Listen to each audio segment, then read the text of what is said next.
Depression, depression, depression, depression. This is one of my favorite topics we're going to talk about today in this blog, but this is mainly for the caretakers and the community of the depressed. It's very exciting stuff. You know, with depression, it's really interesting because it's not that concepts are bad or flawed. It's just for the depressed individual, their relationships with certain concepts is unique and funky and not as productive as for a common person. So today we get to talk about the 5 problems with mindfulness practices and the depressed. Because once you understand their relationship with these things, the more productive you're going to be, the more released from typical outcomes you'll be, and you'll just rest better, and you'll feel more supportive, and you guys will be more effective, and you'll experience greater outcomes, and you'll feel more loving towards one another, and more importantly, less scared. With greater understanding comes greater power and and less fear. So I'm really excited to bring this for you.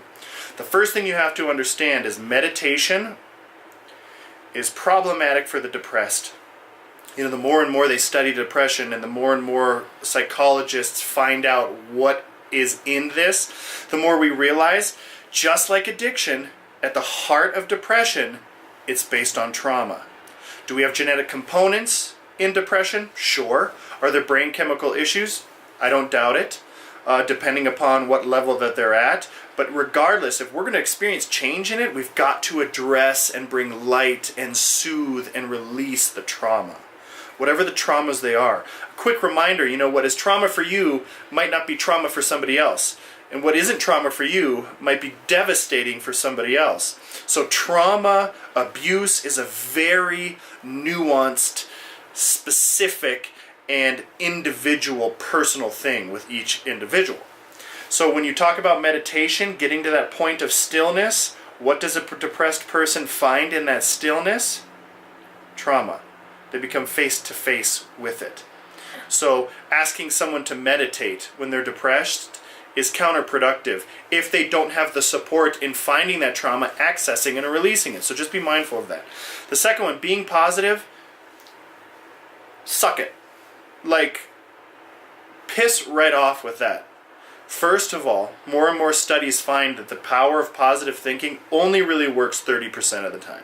All right? So as far as a superseding umbrella concept, it's not great. But it is a very specific tool that can be productive at very, very specific times when addressing mental processes or more mental patterns, okay, and thought patterns. For a depressed person, telling them to be positive all the time, no. You've just, at the first utterance of that phrase, you've created failure. Positive thinking isn't working for the depressed individual. What is far more powerful is to wonder why positive thinking isn't working. Why aren't you positive about something exciting going on? And not an abusive, judgmental way, but a fascinating way. Wait, why isn't positive thinking working here? And if you ask that question very gently, you're going to love what you find. It's going to be fascinating. They're going to give you access to their process, their mind, their heart, their day-to-day existence, far better than just judging them on them not being positive. It's horseshit. Be mindful with that. Finding your tribe. That mindfulness buzz phrase right now is problematic for the depressed. Okay? For the depressed, every social engagement is usually running a gauntlet or asking them to engage in an Iron Maiden. You know, they walk into a room filled with live wires.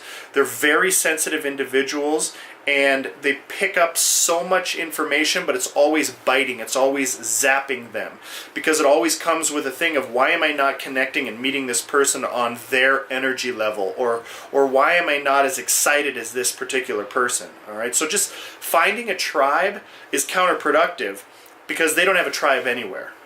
And the only people they kind of vibe with are other depressed individuals. Well, and that's good. We want to have that support system for them and that community outreach, but we don't want to perpetuate that energy. We don't want to perpetuate that spiral. if that makes any sense. So it's not going to be helpful to find a tribe. It's going to be helpful to figure out, hey, what are all the other ways that social networks, not social media, social networks can support you. Don't go network if you're a depressed person. You're going to suffer. But find out something you love to do or engage with in any way, shape, or form. I don't care if it's a community of video game people. That is going to create far more connection, sustainability, and community for them than forcing them into community and a tribe. All right? We have a lot more questions to ask a depressed person before we kick them out the door and have them build relationships of any kind. All right? Enlightenment culture. The fourth thing that mindfulness practices is kind of funky. Enlightenment culture is too much of a leap. Enlightenment seems like a fine thing, but at the heart of it, it's wrapped up in too many prejudices, too many perspectives, and some faulty concepts in and of itself. And for a depressed person, they don't buy it. This enlightenment game doesn't work for them. They don't trust it. And from the get-go, they're not going to engage with it. Because some of it triggers judgment in them. They don't want to hang out with people like that.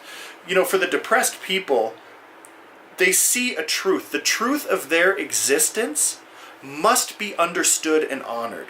The truth of their existence, they to some degree they see truth, but then they take it out into a negative way. They feel that enlightenment culture is bullshit. So, and even for those that really want that and experience that, it's way too big of a leap.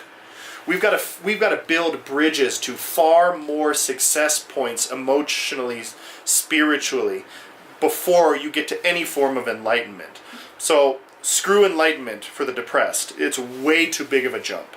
All right? Start with very edible, incremental goals, focal points, places they want to be, inspirational things, all right? And see if it works. It's got to be an experiment because these people don't trust it. Why would you? It's never worked before, and you've been diligent, so why would you trust it now? Make sense? Be the change you want to see in the world. This is problematic because, truth be told, for the depressed individual, they don't want to be in the world in the first place. So for them to go out and be a change is so overwhelming and scary, and there's no way that they want to engage in that. Do they want change? Yes. Do they want to be better? Of course they do. But to go out and be the change that you want to see in the world, no. They need their microcosm of a world to experience 1 millimeter of shift that will bring so much more relief. To then apply that to the greater good or the greater world, that's a recipe for shame, failure, and disaster.